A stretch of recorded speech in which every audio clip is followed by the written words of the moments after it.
If you're in the mental health industry and want to grow your impact, your reach, and your organization, you need to be at the Mental Health Marketing Conference. This October 7th through 9th, join hundreds of marketers, executives, and clinicians for 3 powerful days of inspiration, strategy, and networking. From AI to storytelling, from branding to market strategy, you'll leave with actionable ideas, meaningful connections, and access to industry experts. It's so much more than a conference, it's a community. Visit mhmarketing.org to learn more and grab your ticket today. Attend in person in Franklin, Tennessee, just south of Nashville, or attend online and see me as one of the keynotes. And use discount Joe to get an extra 10% off any ticket. Again, that's mhmarketing.org and use promo code Joe to get an extra 10% off any ticket.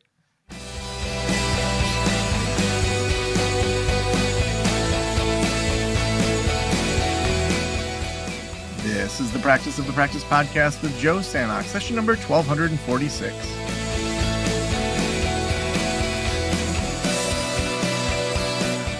I'm Joe Sanok, your host, and welcome to the Practice of the Practice podcast. I hope you're doing awesome today.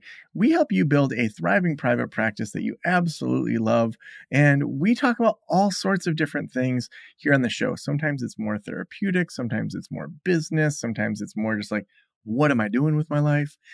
We've covered so many different things in the last couple months. We talked about just marketing through Instagram with Kelly McKenna. We talked about using behavioral science for better marketing with Leslie Zane.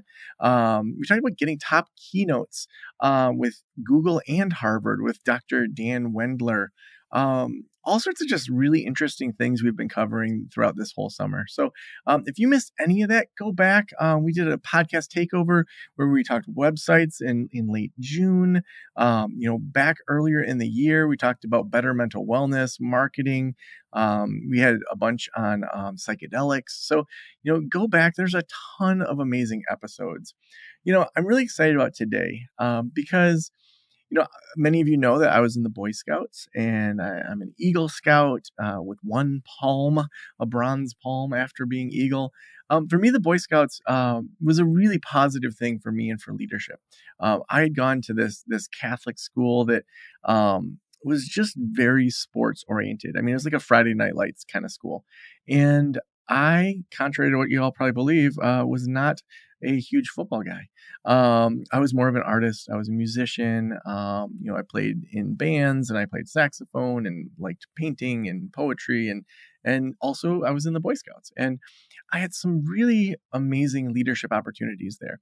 And it's interesting because until I really entered into my adult professional life, I didn't realize the things that were really easy for me really weren't always easy for other people. And so, being first an assistant patrol leader where there's like 6 of us, 7th graders, and I'm second in command over what we're going to eat or whatever. And then, eventually being senior patrol leader. So the guy that's in charge of all the patrols and, working at a summer camp and having public speaking skills and, being involved in all these different things in planning projects and saying, hey, like, what if we all went scuba diving in Florida? And, in 10th grade, helping plan a trip that we go to Florida to go scuba diving. Those are things that I didn't see as really like essential to my own leadership development. And, I tried to, now that the girls can be in the Scouts, I tried to get my oldest daughter, and she was in it for 2 years with one of her friends. And it was just different. It was different than when I was a kid. It was just a different crowd. It didn't click with her. But I still, even as a single dad, am thinking, how do I help my girls have these leadership skills? How do I help them to think differently? And to me, that's what's so important about having a podcast like this, because we get to have amazing guests like Lawrence Armstrong, who's hanging out with us today. Lawrence is the author of Layered Leadership. It just came out. It's a comprehensive guide to mastering the art of leadership, drawing from Lawrence's leadership experience at Ware Malcolm. This book offers practical advice, creative inspiration, and strategic insights. Larry, welcome to the Practice of the Practice podcast. Oh, hey, Joe, thanks for having me. I'm happy to be here. Yeah, I am really excited to be here, hanging out with you today, talking leadership because, as we were talking about before we started recording, most leadership books are super boring. Well, hopefully this one isn't. I'm pretty excited about it, and I tried to infuse a lot of the ideas that have worked for our company. And I'm first time author, but long time entrepreneur. So I'm not a pundit that writes management books, but I'm a person who built a company and through some very creative means, I think. So Yeah. hopefully it'll be interesting. Well, and I think there's a difference there between like how oftentimes leadership is framed compared to the actual experiences and diversity of leadership. Because to me, inspiring people, getting a group of people to work together in the same direction, overcoming challenges, whether it's in our community or our businesses or whatever, like leadership and working together, I love. And so often the way leadership is framed is not as robust. That's maybe a nicer way of saying it. Why do you think there's such a difference there?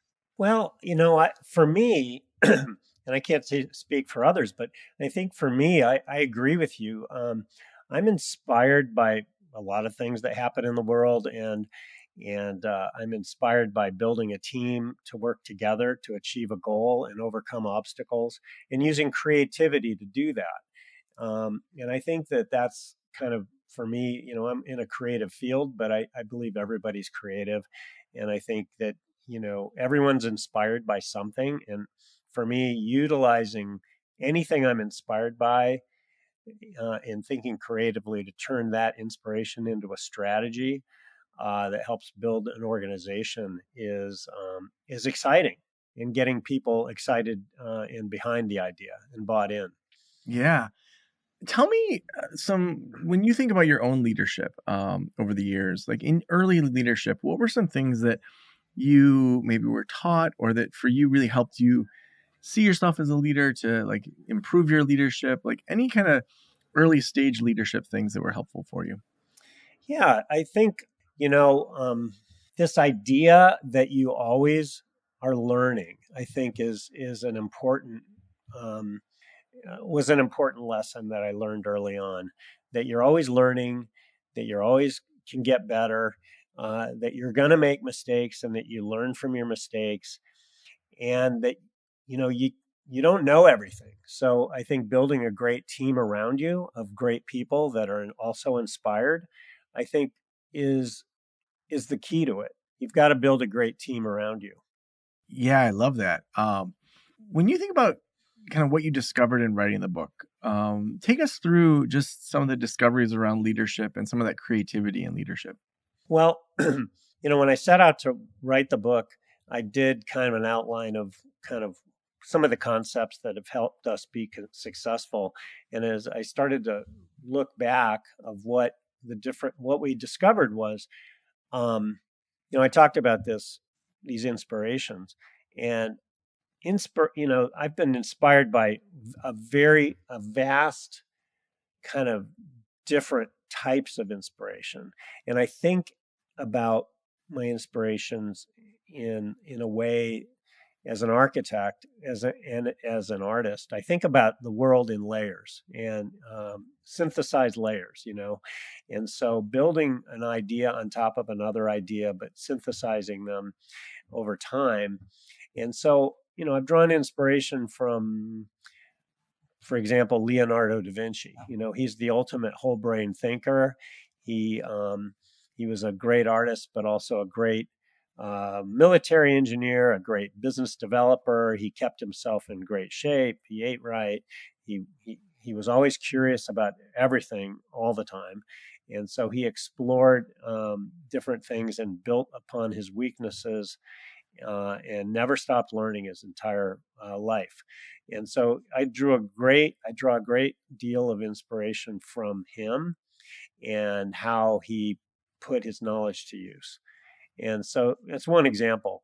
But I've drawn inspiration from all kinds of different um, things, metaphors, and business books and other leaders, um, to sort of weave my own style of leadership and to inspire people and teams to make it happen. Hmm. Now, take us through kind of that creativity side and that whole brain side. I think that feels a little bit different than maybe what a lot of leadership books talk about. Like, what did you discover and what did you discuss in the book around whole brain leadership? Well, I think that one thing that everybody I think tries to do in their life and in their careers is understand what their strengths are and build on their strengths and focus their career on, what they're good at, what they're strong at. And I think, for example, I went to school to be an architect, right? Um, I didn't necessarily go to school to be an entrepreneur or a business leader, but that's what I ended up to be, right? And many of us are that way. We went to school to learn a certain profession or trade, but we didn't always go to school to be, we're not all business majors or entrepreneurs by nature. And so, You're talking there's to my audience. yeah, there's whether okay, well, there's certain aspects of our learning and that maybe uh, it's important to understand your strengths, but it's also important to understand maybe where you're not as strong and to focus some time on building those muscles out as well. For example, architects are well known for not being great business people. Okay, so I set out early on to become more astute at business and entrepreneurship because I decided that's how we were going to be successful as a company. Is I had to learn those things and really get better at them and hopefully great at them. And so it's this idea of whole brain leadership and whole brain thinking that you do the uncomfortable thing and try to learn things that maybe you're not as good at and be curious and continuous learning. So this is a key aspect, I think, to kind of what I wrote about, what I'm talking about. Hmm.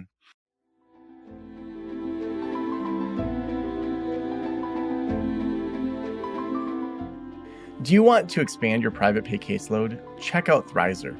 Thrizer helps clients better navigate their out of network benefits and takes the entire burden of insurance off of them. That means no more super bills, no more insurance calls, and the best part, no more long reimbursement waits. Chances are you're providing a super bill to your clients. Super bills can be extremely overwhelming and challenging for your clients to navigate, let alone needing to wait months for that reimbursement check. Thrizer provides automatic claim submissions, manages claims end to end, and the best part, allows clients to just pay a copay for your session, while Thriver covers the rest of your rate upfront and waits for the reimbursement on your client's behalf. This is called Thrizer Pay and is already helping thousands of clients access therapy without needing to be out hundreds of dollars while waiting for reimbursement. It's the best way to make your services more accessible and increase your private pay caseload, hands down. Use the promo code POTP for a free trial. That's POTP, Practice of the Practice, POTP. You'll receive waived credit card fees for your first $2,500 in charges. Time to thrive with Thrizer in 2025. Thrizer.com/partners/Joe. Again, that's Thrizer.com/partners/Joe. Now, tell me some stories of you as a leader, either failing or learning something. Yeah. Uh, let's see. Well, I think early on, and I got promoted to run an office for our company, and then I became CEO at very, very young age. I was early 30s. And so I was still learning how to lead people, manage people. Um, I'm a good architect. I was a good architect, but leading people, um, I think I have some natural ability, but pretty clumsy at it. And so, I think when you're the leader, I made the mistake of thinking everybody thinks the way I do. Their commitment is the same. Their life is the same, and they should push hard all the time to do everything that we're trying to do. And of course, that isn't true. You have team members that have different things going on in their life, and their career goals aren't the same as mine or yours. And so I think that I made a lot of mistakes in that way, and I had to kind of adapt to what people want. And so I had to shift over time to understand what each team member wanted to achieve in their life and in their career, and help support those goals, whatever those might be, and really be about building the team and understanding, what they wanted to do, what they didn't want to do, how I could best support them to be successful in what they were after. And I think that was a key lesson I had to learn, probably the hard way, early on. Um, and to be sensitive to those kinds of things. Mm. Yeah, I think that really figuring out what your own natural posture is, for me, is really important when it comes to leadership. So, I think about my posture in just life oftentimes is trying to squeeze as much life out of life as I can. Somehow, as a child, I heard the message like, you don't want to die with regrets, you only live once. You know, basically like you have to make this life worth living, which in a lot of ways is a very positive thing. Um, I also got the message like do it right, being a firstborn and, I think going to Catholic school and, getting decent grades, that like there's a right way to do things and a right way to play the system. Now, entering into leadership, that can be a positive thing, but it also set me up for having expectations of people that didn't take into account how they were raised, their culture, that there often are way more than just one way to do things. And so early in my leadership, I remember really struggling, especially when I was a foster care supervisor. Um, it was very difficult for me because a lot of the foster care workers would be behind on their notes, or they'd be behind on their reports that were due per the state contract within, say, 3 days of meeting the child or things like that. And it was just really difficult for me to motivate these people because I had such a negative view of them, like who doesn't do what they're supposed to do. And it's like I didn't say that to them, but it was really interesting to just realize, okay, the way that this system is right now as a foster care supervisor, doesn't have the accountability levels that I really need in an organization. And so in that situation, it was like, I need to move on to someplace else because like the culture wasn't aligning. But then also it challenged my own leadership in some ways to have to examine myself and to look at where are my natural inclinations. So even with my current team, I'll have lots of ideas, and I've had to learn to say to the team, especially like the top level folks, this is an idea. We're not going to have to take action on it right away. I know I often move quickly and don't have you guys come along with me. And so you can just see their shoulders relax when they hear a new idea. And it's like, we can just let it simmer. We can decide if this is a soup worth keeping, but it's got to simmer for a bit. And to just acknowledge some of those kind of, I don't want to say flaws in my own leadership, but like my perspectives that can be very, very narrow minded if I only stuck there. What does that bring up for you in regards to evaluating your own leadership, or how people evaluate their own leadership and tweak it? Yeah. So what I found is creating a collaborative environment where you're open to and encourage the ideas of others, to build on each other's ideas, and not try to be, I think as a leader, you have to have a vision. People look to you to be uh, kind of create that vision of where you're trying to go, where you want the company to go or your organization, and create that big picture. Uh, but getting them, inspiring them to buy in by encouraging their ideas to help support the vision, and then creating an atmosphere of collaboration where people feel comfortable building on and discussing each other's ideas, um, creates for a much more powerful solution. Because if you're brave enough to hire people that are smarter than you around all around you, that have different skill sets and different strengths, then you get the benefit of all those things, and they feel empowered to be part of the solutions.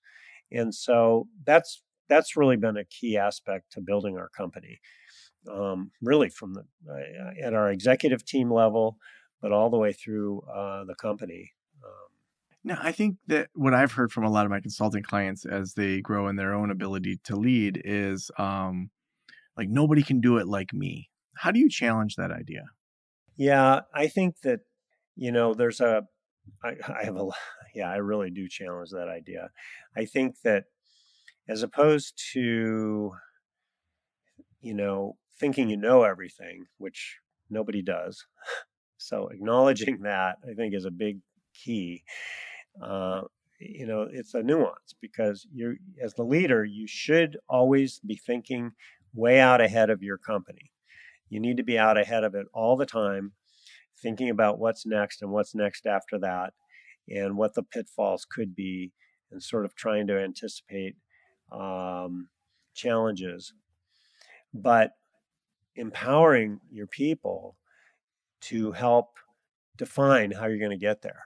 You know, again, I think that if you hire really smart, really great people that have a different points of view and be open to that, you have to have different strengths, weaknesses, points of view to create a collaborative team that will truly work together and will feel empowered, um, so that it isn't just a top down deal. It's a combination of a top down and from the middle and from the bottom up, um, that I think makes it really work.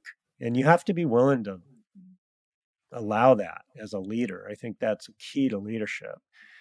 Um, Instead of trying to be a boss, you want to be a leader. And I think there's a big difference. Mm, yeah, like when I'm thinking about kind of some of the typical things that the folks really struggle with is really letting go. How do you think through letting go when it comes to leadership? Um, well, I think it goes to delegation. And I talk about this a little bit in the book is, delegation is an art. And somebody, when I was young, told me that, delegation is not abdication. And I think sometimes people that are afraid to delegate are worried that they're going to abdicate. And, there's a big difference. You have to trust people. It doesn't mean you don't check in, and it doesn't mean there's not accountability.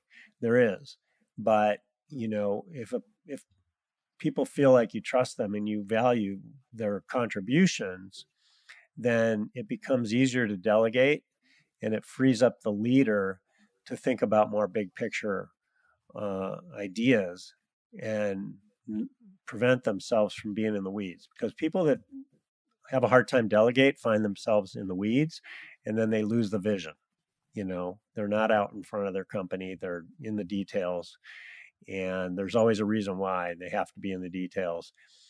And so that becomes a crutch, I think, sometimes. So again, it's forcing yourself to maybe face the uncomfortable and um, find a way to walk that middle ground of delegation, and accountability. It's important, Mm, really important. If you want to grow, you got to do that. You've got to let go of things. Otherwise, you're not going to grow. yeah. When it comes to your own leadership, how would you describe how like your general posture? Um, well, again, I like to emphasize creativity. Um, I like to emphasize creativity, vision, and empowerment. I think those are I think those are really key to everything we've done. Hmm. Well, the last question I always ask is if every private practitioner in the world were listening right now, what would you want them to know? Well, every private practitioner or anybody building an organization, first of all, you're you you're already leading. It's pretty cool because you're already leading, a company or an agency or an organization. So, along with that, continuous learning and adding creativity, infusing creativity, and this continuous learning and whole brain development, I think will really help pretty much everyone. And I've got a lot of examples in the book, different metaphors I've used or different influences. I've, everything from Vince Lombardi to Leonardo to the Roadrunner and the Coyote to the visible light spectrum from physics class. And definitely several business books, all kinds of different, really varied type of influences that have inspired me and how we turn those into strategies to lead and empower and use creativity every day to make it really a fun journey and a successful one. Larry, if people want to get your book, where should we send them? So, layeredleadershipbook.com is my website, and you can find it on the website there, or pretty much any bookstore, any Hudson's at an airport, and of course, any online retailer, Amazon, Barnes & Noble, etc. So awesome. Thank you so much for being on the show today. Oh, thanks so much for having me. I love it.